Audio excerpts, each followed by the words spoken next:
Hello, and welcome to this Plan International USA policy event. I'm Justin Fugel, the head of policy for Plan. Today, we are focusing on innovative ways that USAID funding has been used to advance localization. We have a great mix of policymakers and program implementers. We will see how USAID has changed the way it does business, through procurement reforms and localization policies. And we will hear two examples of how implementers like Plan have been able to work with USAID to make these reforms come to life in programs delivering development outcomes and lasting impact. The Plan program we're featuring is called the Marawi Response Project, or MRP. It was implemented in the Philippines and closed a year ago. The key innovation is that more than 300 grants were made to local entities with USAID funding. Some of those were official organizations, but many were not. They were microenterprises and community-based groups, some led by women, some led by young people. Plan, the local NGO partners, and USAID worked together for months to develop a grant system focused on promoting community involvement and civic engagement, and that provided a framework for innovative funding of local organizations. So we will see a wonderful video about the project and hear from one of the managers. We will also hear from USAID's HIV team about innovations they implemented to increase direct local funding by 81% in just 4 years. Yes, by 81%. The development community has been advocating for country ownership, the journey to self-reliance, and localization for years. But a big shift occurred in 2019 when USAID released its first ever acquisition and assistance strategy. Before then, localization was more of a policy question. Would USAID commit to it? After the acquisition and assistance strategy was released, localization became more of an operational question. How would USAID do it? How would USAID change the way it does business? How would USAID reform its procurement processes and compliance requirements so that local organizations would see USAID as an attractive partner? Then USAID Administrator Mark Green wrote, "The ANA strategy is a shift away from traditional approaches that can unduly constrain our staff and partners. We will embrace USAID's new approach to self-reliance, diversifying our partner base and integrating locally led development into how we deliver development." Since 2019, new USAID procurement approaches like co-creation and concept papers have become common, and procurements restricted to local organizations occur regularly. USAID has begun to publish procurement documents in languages other than English. It has also set up a website where local organizations can learn the basics of working with USAID and make themselves more visible to the development community. That website is called workwithusaid.gov, and thousands of local organizations have registered there and conducted self-assessments of their readiness to work with USAID. Just last week, OMB, the Office of Management and Budget, took another step in the right direction by allowing all federal grant recipients that do not have an established NICRA to charge up to 15% overhead. That's a 50% increase over the previous ceiling, recognizing the need for local organizations and other new partners to recover the cost of doing business with USAID. So there have been several steps in the right direction, but there is clearly more that needs to be done, and that's what we'll explore today.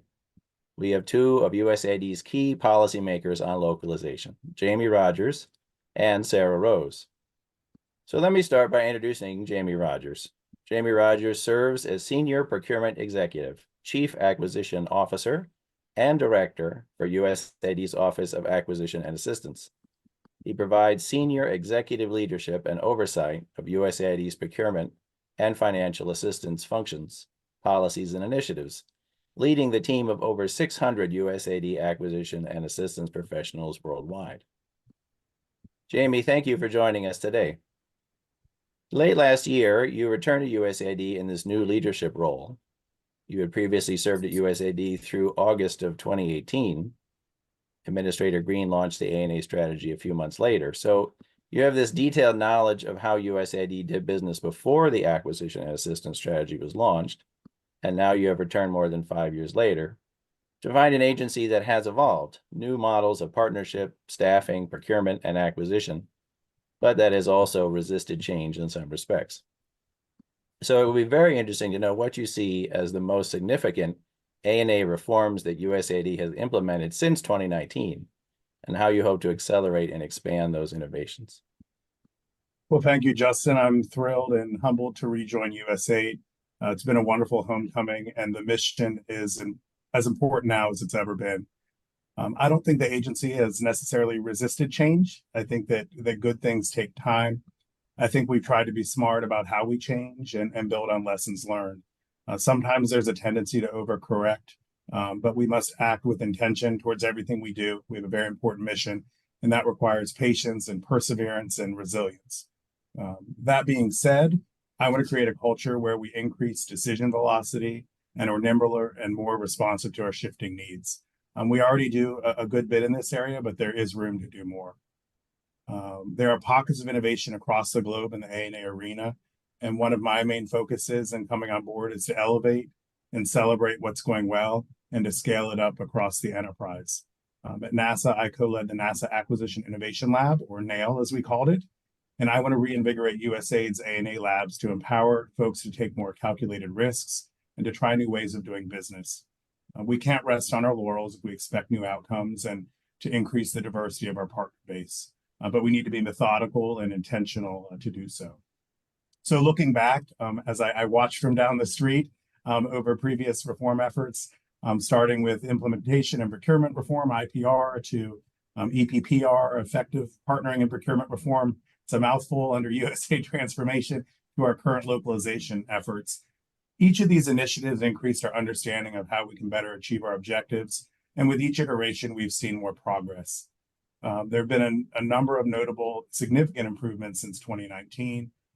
First being the launch of the New Partnership Initiative, or MPI, and establishing the incubator to expand USAID's capacity for partnerships and lowering those barriers faced by local, diverse, and non-traditional partners. We've made a targeted focus on improving the retention of contracting officers, both foreign and civil service. We have a ways to go, but senior leadership is committed to bolstering our ranks. And then, of course, you mentioned work with USAID.gov. The launch of that as our front door for funding opportunities as we aim to reduce barriers. It's really a wonderful award-winning resource, and in my mind, it's unparalleled across the government. So we've been charged by this administration with reducing hurdles. We're also providing professional development to increase the number of warranted COs across all employment mechanisms. I had the pleasure of speaking to FSMs at our leadership training with the Federal Executive Institute, and I look forward to providing more opportunities for staff of all hiring mechanisms, whether foreign service, civil service, FSN, and our PSCs. The creation of the USAID translation program has been another development. It's been extremely popular, and it's really contributed to our localization efforts, along with our expanded content and work with USAID.gov. So our ability to engage with new and local partners is noteworthy in this area.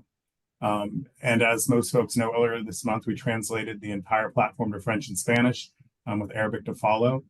This should also lower barriers to folks where English is not the primary language in so many places where we are in the world. Internally, we've rolled out a number of time-saving tools, templates, and guidance, some of which utilize automation and digitization, such as our automated neg memo and pre-action pre-op checklist. So kind of the internal working documents of the agency. But the goal is to allow our A&A staff and agency colleagues who work on procurement to do their jobs better and smarter. So a number of developments that I've been excited about, and a number in the hopper that will push forward. Yeah, thank you. And how have those changes advanced the agency goal of 25% direct local funding by FY25? And do you see a path for USAID getting close to that ambitious target? I do see a path. The A&A strategy is a great one that I can't take credit for, but we do outline 3 objectives in specific order because it starts with our workforce first. Our AOs and COs are on the front line of making localization happen. That's why we're proud to have recently launched what we're calling A&A Accelerate. You'll hear more about it in our workforce strengthening efforts in the coming weeks, but we're organized around 4 areas to increase our AOCO's adaptability and responsiveness to mission needs. So obviously the first piece of that is rebuilding our A&A workforce. As budgets went up over the last couple of years, our A&A workforce remained pretty stagnant. So I'm focused on retaining, recruiting, and filling staffing gaps so that we have the teams in place to focus on localization and other priorities. Another work stream in this A&A Accelerate effort is to enhance our surge capacity for moments of crisis to provide gap coverage in so many hotspots around the world. We're also looking at hiring eligible family members and working with educational institutions to pilot A&A cohorts as pipelines to get more folks into the agency. And then a third focus of that is our capacity in missions for contracting officers. We want to invest in our FSN colleagues. They have great institutional knowledge, and they're really the glue of our operational posture. And the last prong of our initiative is professional leadership development. We're looking at exchange programs to make folks stronger across missions, bureaus, and independent offices, and leadership certification programs for A&A staff worldwide. So our next objective is to have streamlined and effective A&A processes. We're continuing to push co-creation. It's done a lot of good for the agency. And we're also looking at expanding existing tools and automating tools to help our staff. Again, I'm going to leverage AI and RPA to allow our COs to work on higher value work so that they can monitor progress to drive results. And obviously, burden reduction is a big piece of what we do at USAID, both internally and externally. We want to streamline the way we do business to get rid of unnecessary reviews and other things that don't add much value.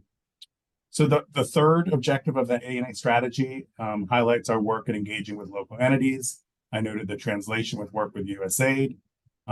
Justin, you noted the OMB flexibilities that we worked hard to implement and advocate for. That increased de minimis rate from 10 to 15% should increase our ability to get more local partners. A couple other aspects of those changes, the translation from English, the CFR required English, but the revision will now allow for other documents to be provided in language other than English. While not very glamorous, the unique entity identifier in the system for award management has been a challenge. OMB has given us flexibility to exempt foreign entities from a full registration if the award's less than $500,000. So these things taken along with, post-award closeouts, getting rid of some prior approvals for equipment, and quick closeout procedures. There's a number of things, as well as the fixed amount subaward threshold increasing to $500,000 up from $250,000. All of these objectives come together they'll foster and enable our ability to get to that 25% funding directly to local partners. It is an ambitious goal, but the more we can drive solutions to the local level, the more impactful and sustainable and empowering our solutions will be. So as I said before, our AOs and COs are on the front lines to make this happen, and I look forward to supporting them to make progress in this area. Yeah, thank you. And there's a kind of a culture change process underway inside the agency, and the pacing and buy-in are important. And many times the reforms are passed from between colleagues, right? When one contracting officer says, "Look, we tried it this way. This is how it worked. You can try it too. I can see it. These are some pros and cons." And in February, USAID held a conference of the contracting officers and agreement officers from across Africa in Rwanda. And that seems like a place where this kind of peer-to-peer exchange would have happened. And of course, you were there. So, what reforms are gaining momentum and which are generating more skepticism? Great. Well, it was a highlight since my return to get out to the field. As you noted, we had over 200 staff from across the African continent in Kigali, and it was the first time we had convened like that in a number of years. I hope to do more of that regionally. At the same time, we had 60 folks in Frankfurt representing Europe, Eurasia, and the Middle East. So I couldn't be in both places at once, but I did dial into that and talk with the team. And then last month, we had more than 200 professionals from our US-based staff here in Washington with the administrator in attendance. So it's been a series of energizing, uplifting sessions where we've shared challenges and identified opportunities to make MOA better. I was so humbled by the talent, the tenacity, and the thought that our FSNs, direct hires, foreign service, ISCs, PSEs, what they bring to the game each and every day. And I'm hopeful from these events that we can continue to drive that positive change across our footprint so that we can achieve USAID's mission. And really the mission does benefit all of humanity, to borrow from a former agency's mission statement. So there's a lot of interest in sharing some of the tools. The translation program has been leveraged and resources and templates for the team just overall engagement in changing the way we look at how we do business. So the rooms were abuzz with talks on more fixed amount awards, the upcoming changes to the OMB guidance, and looking at transition awards where they're appropriate. We had a number of forward-leaning CEOs run workshops on explaining the art of the possible and trials and errors that they've had in engaging with others. There were a lot of thought-provoking conversations. So I say all that, it was a great experience, and everyone showed so much commitment and motivation towards making ANA better at USAID. So I really tap into that energy, and I hope we use it to drive change. I also let the teams know that no one holds a monopoly on good ideas. I want to hear from everyone, regardless of hiring mechanism. I want to elevate what's working well across the agency. And I want to give folks room to pilot, test, and scale using the ANA lab and your local resources. So, I recognize that in the process of trying new things, we might have some stumbles. But these are moments that I've told the team I call successful failures, where we learn just as much from what doesn't work as what does sometimes. So, of course, we have to balance risk tolerance to try these things, but I want to provide coverage to our workforce to do just that. We have to create space to do business differently if we expect results in localization and how we optimize our operations. So again, 85 cents of every dollar goes through MOAA that USAID gets. And I want to make sure we're constantly improving how we do business to meet these ambitious goals. And this vision isn't one in a vacuum. It includes our partners. ANA is truly a team sport. I'm very honored to serve in this role and to help drive progress as we work together to make a safer, more prosperous and healthy world. Well, Jamie, thank you so much for being with us today and for your leadership. We're all rooting for you and wishing you well. So thank you, Justin. Thanks very much. Appreciate it. Thank you. Thank you. So now we will turn to two fully implemented examples of procurement reforms that have advanced localization with USAID funding. There are good practices to be emulated and lessons to be learned. The first example is a program that Plan implemented in the Philippines with $25 million in USAID funding, a successful effort called the Marawi Response Project, or MRP. MRP was co-created with USAID, but then a personnel change in the mission led to a reopening of the project's design and approach. Thankfully, Plan and the mission were eventually able to develop a new agreement to implement an innovative mechanism that allowed MRP to make 317 grants to local entities. And as I mentioned, the grantees included NGOs, but also small businesses, civil society groups, and others. And some were legally registered, but many were not. Some were youth-led, some were women-led, some were simply civil society groups with promise.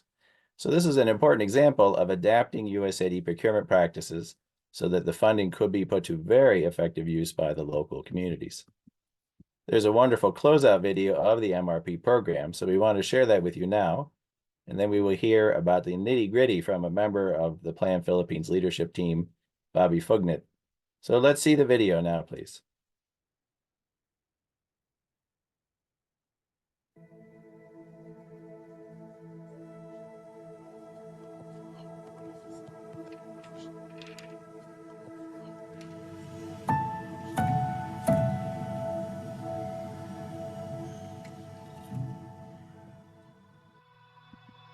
The overall goal of the Marawi Response Project is to increase the self-reliance of internally displaced persons and host community members affected by the Marawi seeds. During Marawi Siege is walang proper goodbyes talaga na nangyari between me and my friends.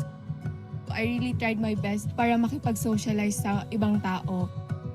Dito po sa Butig ay ilang bisis na po nangyari yung mga backpackan dito. Nandun na kami sa Marawi at tahimik na namumuhay. Pero hindi namin naasahan, noong 2017, nangyari yung Marawi Siege. Mayroon na pong cultural group dito sa Ramain, dito sa barangay namin to be specific, and that's Kalumbayan sa Ramain. So since maraming new dancers, new members, kagaya ko mga as an IDP, kinailangan magkaroon kami po ng new identity. And by the help of MRP, is doon na na-form yung tinatawag nating Ugugka Youth Organization. When they were moved outside the main affected areas, they were dispersed in the agricultural area, even here in Iligan, of which there's not much of a trading opportunities for them. So the challenge is really how will they able to sustain themselves given that they don't have income. Nung nandito na ako sa butig, hindi ko na alam kung anong gagawin. Ang alam ko lang is magturo. Kaya nung 2018, dumating yung MRP project at marami silang naikandak na seminar. At na-open-minded po ako sa pagiging isang entrepreneurship na tao. Malaking namang naitulong ni MRP, no? Kasi sila yung nagsisponsor sa amin sa trade fair. Yung dinadala kami doon sa metro, and we are engaging with people talaga na kinukwento namin yung kwento ng Marino Collectibles and the artisans behind it.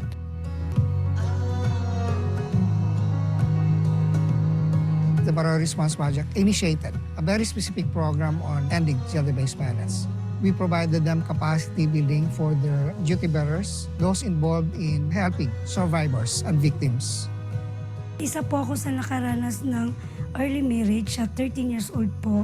Yung nanay ko din po kasi 12 years old din po siya nung pinakasal din po siya. So ayaw ko po talagang mangyari po yun sa mga anak ko. Nung nagpunta po sa amin ng Marawi Response Project, tinrin po nila kami ng ending gender-based violence awareness. Ang advocacy namin is ending gender-based violence at saka kung paano mag-report or saan magre-report kung pag may nangyaring violence sa community namin.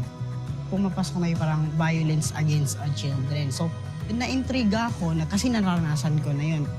Yun talaga yung nagtulak sa akin na ipagpatuloy ko na talaga yung pag-training ko kasi para ma-educate ko din yung ibang bata para hindi nila maranasan yung naranasan ko.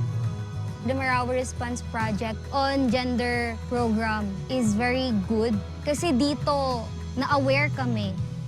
Nalaman namin kung ano yung tungkol sa gender-based violence. Nalaman namin kung ano yung pwede naming gawin tungkol doon. There were a good number of PCSs that adopted and decided to pursue an advocacy efforts to end gender-based violence. Because for a number of them, they were telling us that they themselves were victims. They themselves were survivors. I would say mayroong improvements sa community namin patungkol sa gender-based violence. Kasi nag-focus din kami sa babae at sa lalaki. And at the same time, doon din sa mga parents.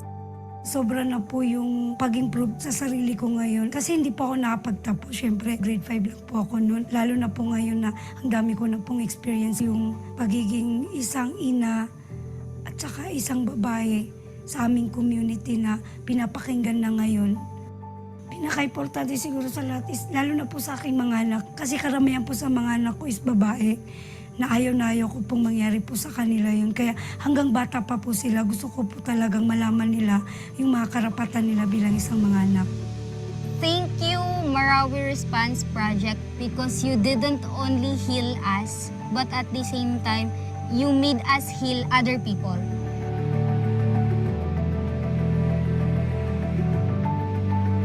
We were able to put up several demo farms, both aquaculture and horticulture, and are right now operational.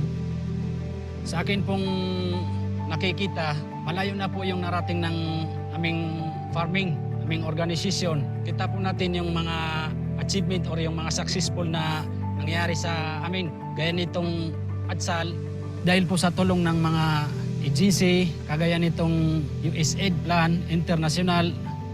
Nagbigay po ng training ang MRP for the community to provide the project like fish kids kasi malapit lang kami sa lake. Ngayon, ang fish kids namin ay maganda na, nakapag-harvest kami, masaya na sila. This is not a traditional type of program assistance, but allowing the beneficiaries really to work in terms of really helping them, making themselves sustainable even beyond the life of the project. Team Aquila po is the first youth-led organization that advocates mental health and psychosocial support for Muslim Filipinos here in Lanao del Sur. So malaki yung tulong ng MRP kasi kami yung mismong nag-lead sa sarili naming idea. Kung ano yung kailangan namin, yun yung binigay nila. We started from leadership empowerment programs, capability building, and the most memorable one for me is the community-based entrepreneurial development program because nagamit talaga namin yun from day zero. We were able to also meet diverse youth leaders from different municipalities of Lanao del Sur. And we were able to create a connection. Now I care more for the communities that I got immersed in. Dati po, ang kinikita ko lang sa isang araw is masaya na ako sa 200 pesos kada araw. Pero ngayon, ang kinikita ko po sa isang araw is mula 1,000 hanggang 3,000 sa isang araw. Dahil yun sa MRP project. Malaki ang role actually ng ating mga weavers in our mission to preserve cultural identity natin as Maranao. We have to be self-sufficient enough para in the near future, magkaroon kami ng sarili naming income as community. Yung binigay nila sa amin na musical instrument is very a big help po talaga sa sustainability ng organization namin. Kailangan namin as a youth and as an organization na spread talaga tong advocacy namin na more of preserving the Maranao culture. Kasi yun po yung identity namin as a Maranao. So because of friendship na na-form namin, somehow naging home ko din siya. Joining the Marawi Response Project, sobrang daming naitulong nito sa amin. They have left a legacy and that is us. And in the long run, we will continue to empower, to motivate and inspire more young people in Lanao del Sur. When we started the project, the morale of the IDPs was also very low. And I remember early days in the project implementation, we got to talk and meet with them regularly. They were all sad, they were all frustrated. It seems they were saying their life is hopeless and others. This time, there was already a change. During the series of exit conferences that we conducted, we asked them to talk about their own experiences. We were already the listeners. They were now telling us their own stories. In fact, in the program, we informed them that the MRP is ending. A lot of them told us, no. We beg to disagree na it's ending. MRP is us. Kami yung MRP na ni-mold nila 3 years ago. We maintain to be committed and proactive in our initiatives. Kasi we believe naman na an advocacy, it's not sustainable if you are not active. Sustainable ka pag ikaw yung advocacy mo. And therefore, kami yung MRP, kami yung alagad ng mga peace builders and mag-bring hope sa community natin. We are MRP. We are MRP. We are MRP. We are MRP. We are MRP. We are MRP. Kami ang MRP, magpapatuloy kami.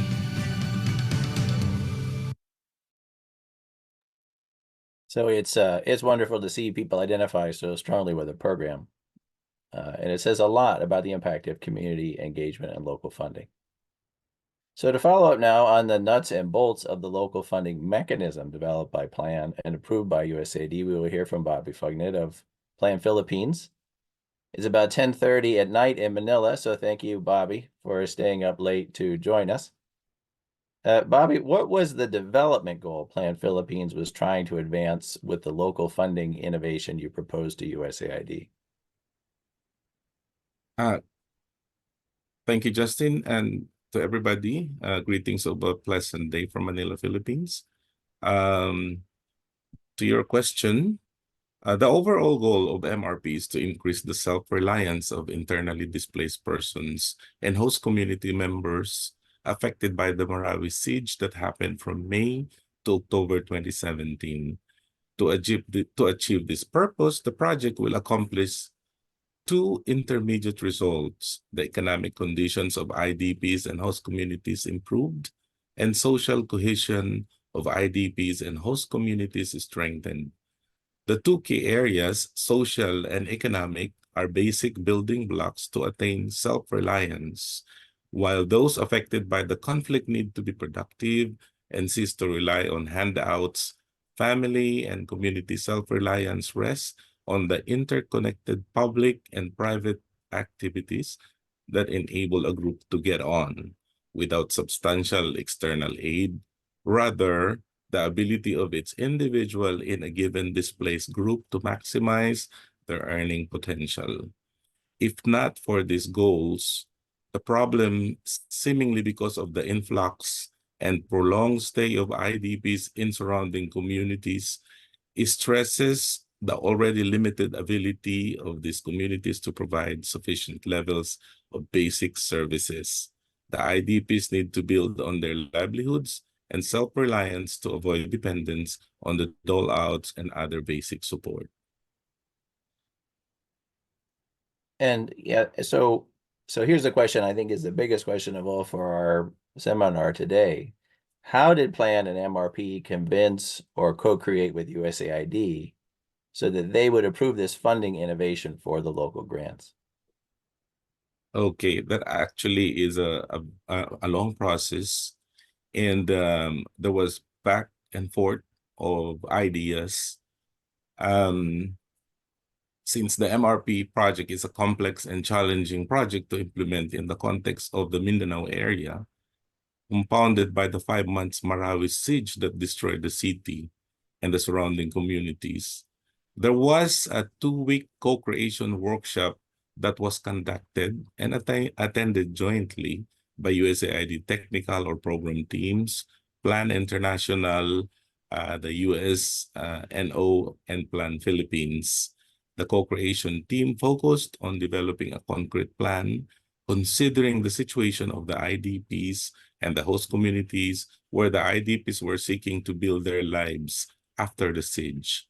Part of the deliberations were the inclusion of cross-cutting principles embedded in MRP program description.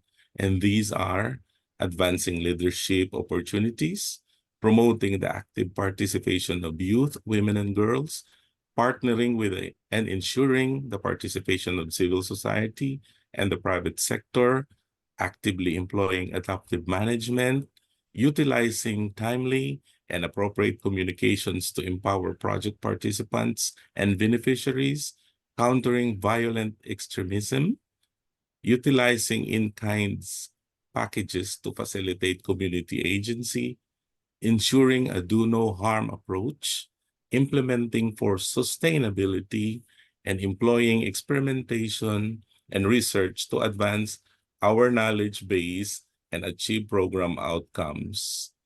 On the other hand, Plan International Philippines and MRP team was able to demonstrate to USAID how these principles can be achieved by having concrete plans in terms of managing the implementation, adaptive to quick changing realities and priorities in the area and surrounding communities, safety and security, trainings, coordination with partners, and monitoring of progress for each subgrantee and beneficiary.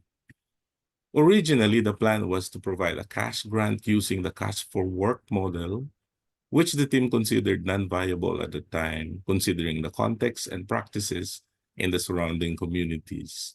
Instead, development of grant manuals that provided in-kind grant or commodity grants to beneficiaries covering support to businesses for recovery and new enterprises with technical skills development support. The livelihood projects covered by these grants manual range from $1,000 to $10,000. I think that you've seen in the video, those businesses that actually developed in the community. At the initial stage, also in convincing USAID to demonstrate that this will work, 10 microgrants were submitted to USAID team for their review, evaluation, and approval.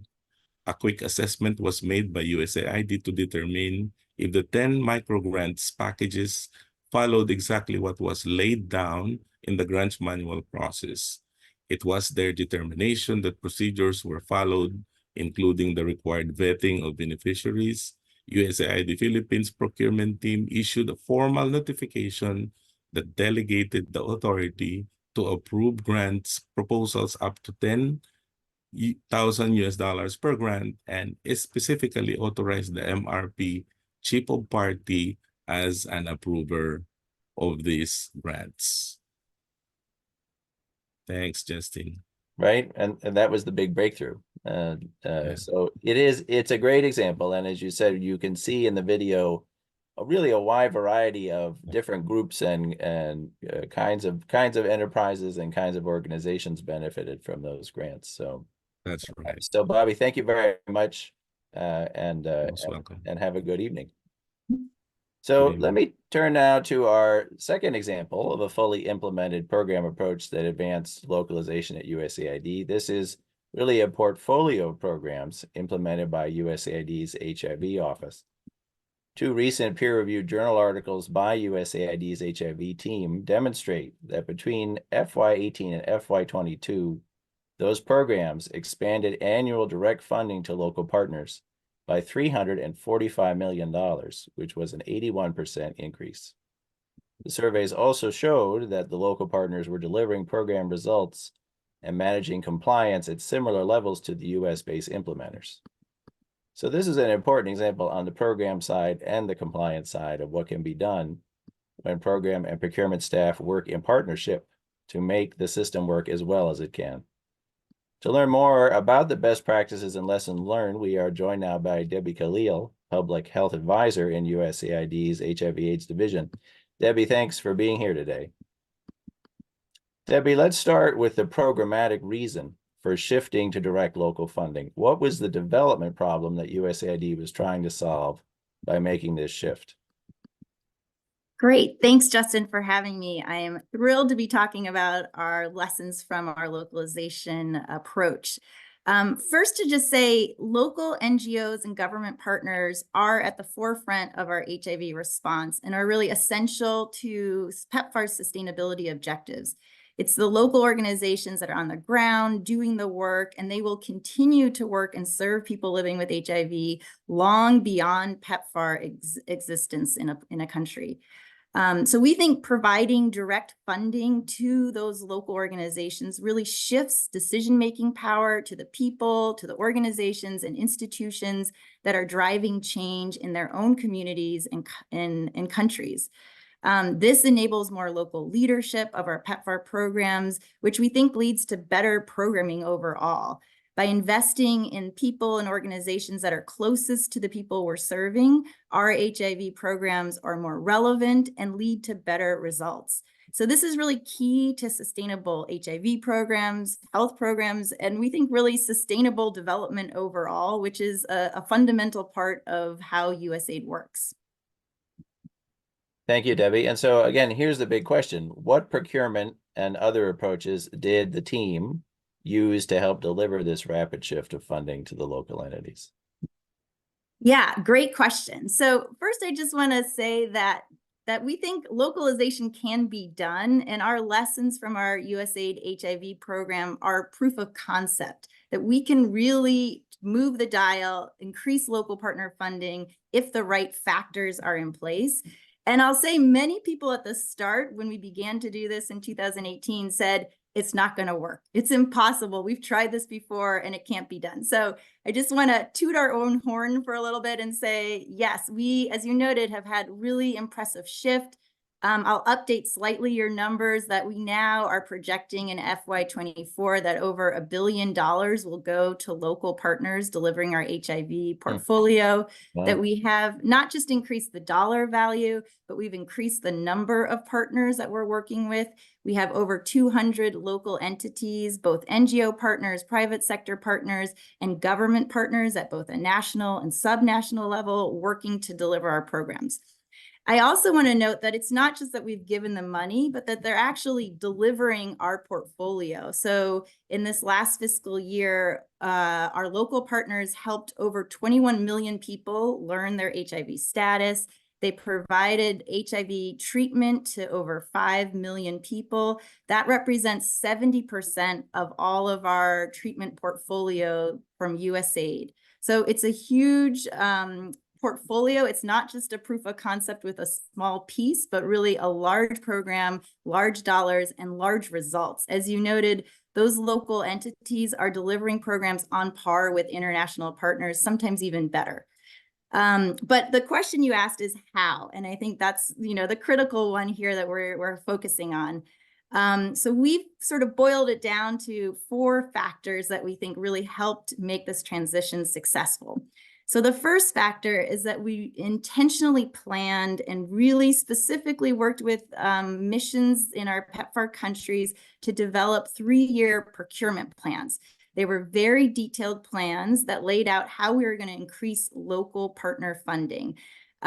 We then really carefully monitored these plans.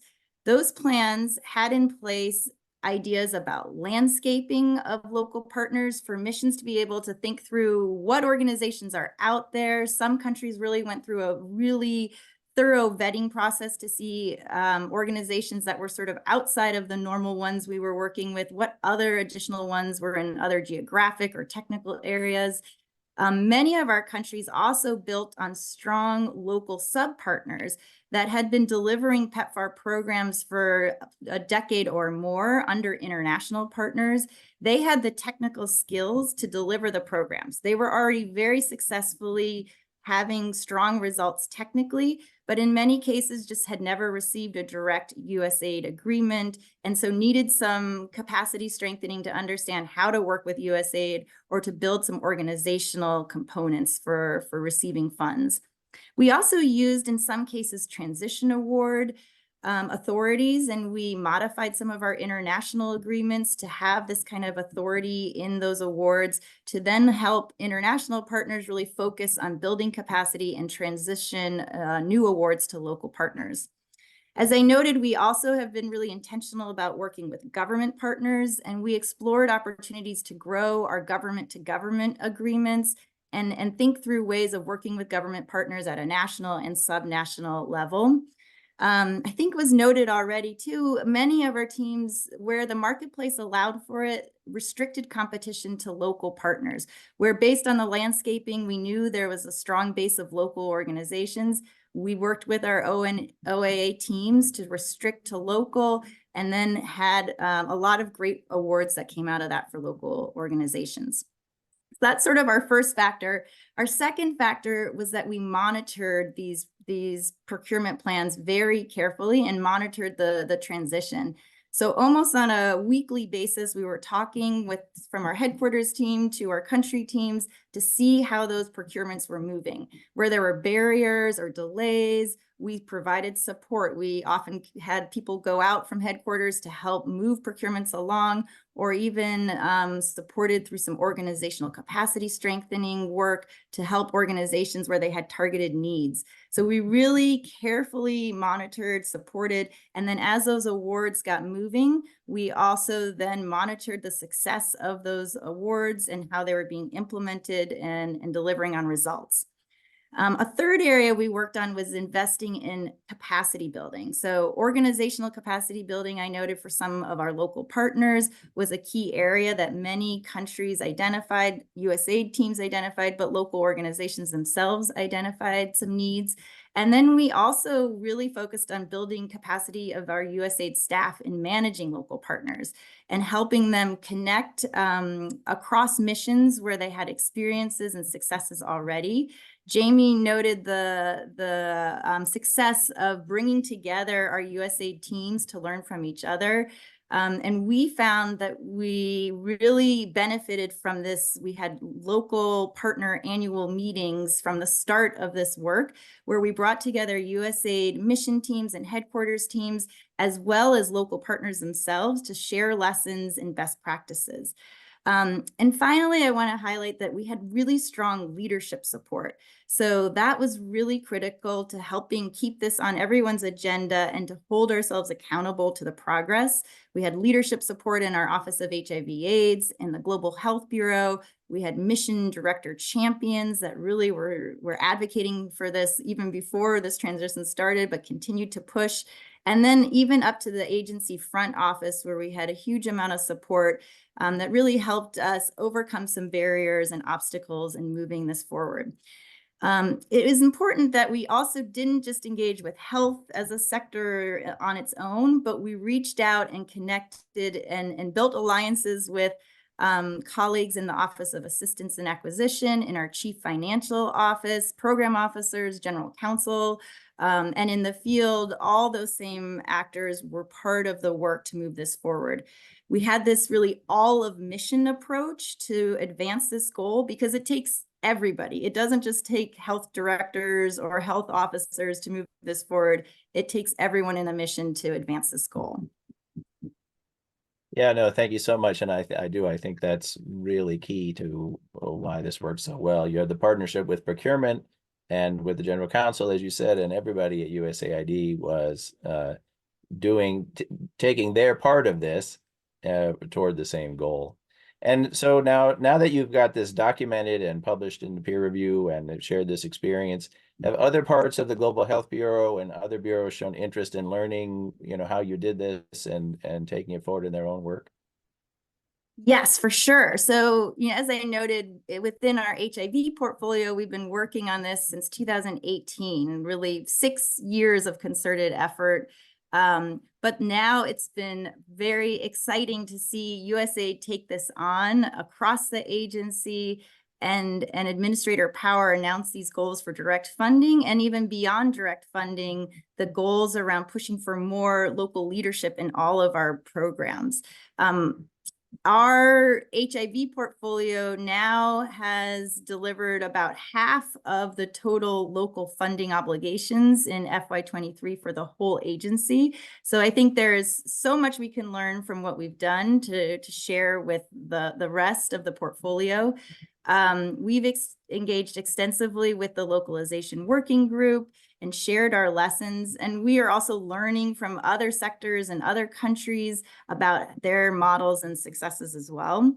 Within the Global Health Bureau, our assistant administrator, Dr. Atul Gawande, has also pushed to advance health programming even beyond that 25% goal for local funding. And this is a key priority for global health. In this last fiscal year, FY23, of the health portfolio, 21% of it was going directly to local organizations. Another 3% of that is going to government partners directly. And within global health, we are really purposely including goals around growing government-to-government agreements, since that is so critical for sustaining our health programs as well. So a lot of our lessons we have are coming from the HIV portfolio, but there are others to be learned and shared, and our lessons are for sure transferable. Just this last November, we held our first global health local partner meeting in West Africa, where we brought together USAID HIV health teams and local organizations and government partners to share lessons and challenges. And as Jamie noted, there's sort of this excitement and motivation that comes from sitting down together and really talking about what works, what doesn't. And in this meeting, also hearing directly from local organizations to understand how we can do this better, not just for HIV, but for health overall. So what I'll say is, in conclusion, there's still a lot more work that can be done. We still have more progress to make in certain countries. Some have done a lot and some still have a long way to go. In certain health sectors, again, we've done a lot in certain areas, but there's still certain health areas that are really primarily being implemented by international partners. And overall, I think we still have a lot of work to improve how we work with local entities. Much of what Jamie highlighted, we are so excited to see how that transfers in the coming years to make it easier to work with us. So we're still figuring it out. We're still figuring out how to level the playing field for our local partners, but we look forward in the coming years to see how it gets better and better, and our results continue to grow. Thank you. Thank you, Debbie, and thank you for documenting this work that you've done and for all the great work you're doing. So let me turn now to Sarah Rose, USAID Senior Advisor for Localization, who sits in the office of Administrator Samantha Power. Sarah promotes and tracks the localization initiative across the whole agency. So Sarah, as we've heard today, there are some USAID local funding innovations, and that's important progress. And there are also examples of frustration and bureaucracy. It's fair to say the implementation of localization is uneven across the agency. So looking at the varying levels of implementation, have you found, for example, that the missions generally have made more progress on direct local funding than other parts of the agency? What can you tell us about the trends in the data? Thank you so much. Just first, big thanks for hosting this session today. It's a really good opportunity to talk about some of these issues. They're just so important and of course a key priority for USAID. I actually really like the way you framed that question, right? So we do see successes. Of course, HIV, USAID's HIV programs are a phenomenal example. They are real leaders within the agency. There are others as well. Centro America Local, for instance, which was established in 2021 to think about how to foster progress against challenges that can influence decisions to migrate to the United States in a locally led way. We see over the last 3 years that we provided $140 million to nearly 30 different local organizations and enterprises in El Salvador, Guatemala, and Honduras. Most of these programs are co-created, right? And partners are saying that that feels like more of a partnership, et cetera. So there's, across the agency, different elements of success and movement towards this really important goal. But at the same time, I think, Justin, you're so right to point out that, systemic organizational and cultural shifts like localization, implies they do take a lot of time, right? One of the really big challenges of institutionalizing a shift of this type is really the sheer volume and sort of magnitude of changes that are needed across different spheres, right? We're talking about policy, practice, culture, not to mention some of the regulatory and legislative changes that can also be supportive of these efforts as well. So even as we recognize our incredible progress and the contributions of our workforce, our partners, this community of global South-based leaders, groups, advocates, et cetera, who are really pushing for this shift to more locally led and inclusive approaches and shaping how that looks. We also recognize that there is, of course, a long road ahead, right, to continue to fully realize these goals. So you asked about patterns that we see in our direct local funding indicator. And I think you were right in pointing out that most of USAID's direct local funding is obligated by our missions, by our country teams, right? And a higher percentage of mission funding overall goes to local partners as well. And this is, of course, largely because missions have the in-country staff, they have the local networks, they have the connections that can really help facilitate partnerships with local organizations and institutions and help develop those relationships over the years. They also have an operational model that's based largely on funding projects in that country, or in the case of our regional bureaus, in the broader region, right, where they're located. On the other hand, Washington-based and pillar bureaus, they typically provide technical support to missions and advance more global and regional efforts that can really complement missions bilateral programming. And so, their opportunities in many ways to support direct local awards are more limited, of course, with plenty of scope to increase as well. But what I think this points to really is this importance of USAID's locally led programs indicator. Debbie referenced this, earlier as well. And again, this is an effort to track USAID's efforts to elevate local leadership across all of its programs, including the majority of programs, right, that are implemented by international implementing partners. Because localization is, of course, about shifting financial resources, but it's also about shifting decision-making power to local actors and really reinforcing their agency, their knowledge, their capacities, et cetera. And there are opportunities across all of the kinds of ways that USAID might engage local actors to elevate, again, their knowledge, their leadership, and their decision-making power. And that's, of course, whether that's a direct relationship, whether they might be sub-partners through an international prime, whether they are participating in a USAID program, et cetera. So even as regional and pillar bureaus, channel proportionately more funding to international versus local actors, the challenge that the locally led programs indicator really helps to reinforce is how to do so in ways that can still create space for genuine local leadership. Yeah, thank you, Sarah. That's really interesting to hear the trends. So speaking about the same thing, USAID will release data on direct local funding for FY23 soon. Debbie was already referencing some of the data. The FY22 report showed about 10% direct local funding, which was a significant increase. So do you see a path to getting to the 25% target by FY25? Yes, that's right. So our FY23 localization progress report, it should be coming out in the coming weeks. It is going to report, of course, the 2023 data on direct local funding, on direct funding to regional partners, as well as government-to-government assistance. It will also report the data on the new pilot of USAID's new locally led programs indicator. So I think the report is going to be a really good opportunity to dive into that data, as well as the other elements of our localization progress in great detail. Localization isn't just a set of targets. It's about all of the ways that we clear the path to support more locally led and sustained results in stronger local systems. And so I hope that we can continue this conversation when we have that data out and in the public domain. So as you pointed out, Justin, again, USAID has the goal to channel a quarter of its funding to partners by 2025, to local partners by 2025. And here we are in 2024. So last year, Administrator Power, acknowledged, right, the degree of difficulty in meeting this goal, right? It's an ambitious goal. It really pushes us to do more.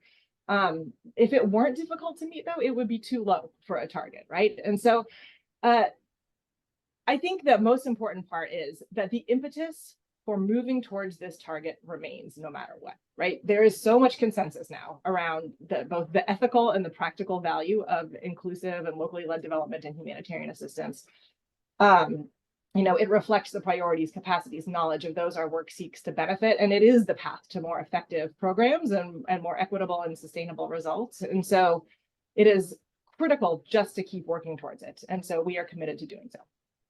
Yeah, no, thanks, Sarah. Yes, as I said at the beginning, right, this was a policy question for a long time. Would USAID do this? And now it's very much about how USAID will do this. And it is difficult, but progress is being made. So we'll be looking forward to seeing the FY23 numbers when they're available.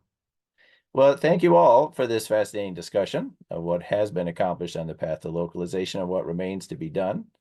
There have been several innovations to advance direct local funding, developed by teamwork among USAID's program and procurement staff and others. And I think that collaboration seems promising in the years ahead. I'd like to thank Jamie Rogers, Bobby Fugnet, Debbie Khalil, Sarah Rose, and all of you for joining this planned policy event. Thank you all, and we'll see you soon.